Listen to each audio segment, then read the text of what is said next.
she's been through a lot of pain, and they think she had a stroke, and she had infections, and I think it ended up in septic, and I think it shut down her kidneys, and she couldn't breathe, so they had her on a respirator, and we had to make that decision to take her off, and it was really hard. And the last few days, she had her eyes open, and some of the time I felt like she's looking through me. But one time I got her to follow my finger, and she did follow it one time. And there were times when she would look at me, and I felt like she sees me. And I would ask her, "Do you see me? What do you do?" And I couldn't tell, but I felt like she was seeing me. And then the doctor came in when we were getting ready. We were up there. We got up on, because if we weren't going to stop the life support stuff, she was going to have kidney dialysis, probably for life, tracheotomy thing here to breathe, and probably be on a respirator. And we're pretty sure she don't want to be like that.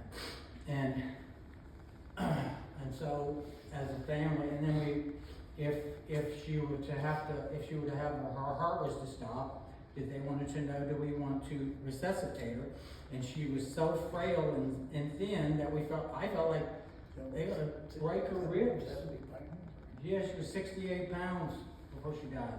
68 pounds, like a kid. And I felt like they would break her ribs, and then she definitely wouldn't recover from that. And so we were all said, no, so not to resuscitate. And so we were up there, me and Charlotte, my wife, and the doctor came in, and he was discussing about taking the ventilator off. And I didn't know the feeding tube.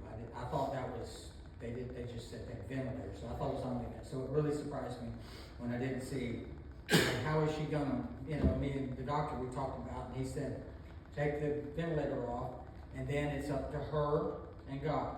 Or he said her, and I said, and God. He said, okay, yeah, her and God to make it, but I didn't know she was going to have any food. It's not like she could order breakfast the next morning, but anyways. So, and they came in, and the doctor was talking about it, and you could kind of hear him, so, and I felt like Brenda's spirit was there. Whether she could hear him, I don't know. And you could hear a little bit, it wasn't real loud. And Brenda, she looked at me, and she's staring through me, not through me, she's staring at me with the passion in her eyes were like, can't you hear me? She was, I swear her eyes were pleading. And I'm like, what are you trying to say, Brenda? Because this time her eyes looked different. Her eyes were like trying to talk. And they were like intense, and she's just looking at me, like just staring. And I'm like, what are you trying to say? You want to take the ventilator off? Or you wanted to keep it on and live? And I said, I can't understand. I said, I don't know which you want, And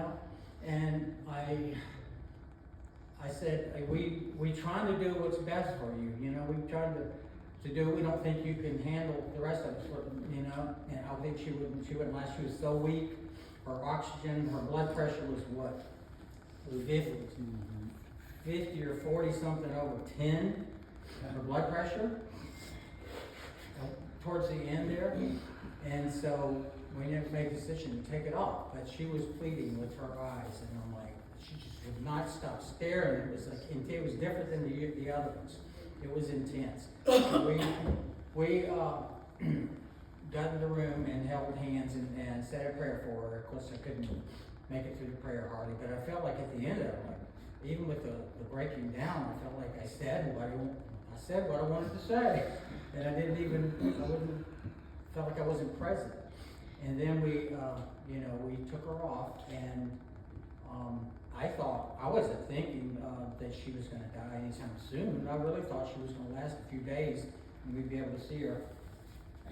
They took it off, and I can't hear sounds and stuff, and they told me sometimes there's sounds, so I put tissue in my ears, I held her hand and I prayed for her and with her, and the lady, it was like a few minutes, and the lady said, would you like me to, I had my eyes closed, would you like me to get the rest of the family? And I'm like, you're done? She's like, yeah. And I looked back and Brenda was breathing on her. Because the first time they took her off the respirator, her lungs collapsed immediately. So I'm like, well, that's a good sign, you know. So we got everybody, and then we prayed over before we left. And we left, and she died like 3 or 4 hours later. So she lasted a little bit of time, but so I really, her eyes were intense. It was so passionate. I'm like, Brenda, what are you trying to tell me? But anyway, so we thought that was best, and I prayed to God that we're trying to do what's the right thing.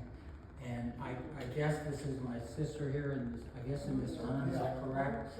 I didn't know when I was in here earlier. Yeah, But I mean, I wish I had her picture up here. You know, it's really been tough, and it was just a tough decision to make for our family. And as far as growing up, we had such a big family, Karen, you know, and thank God for Karen and Arthur and Ira.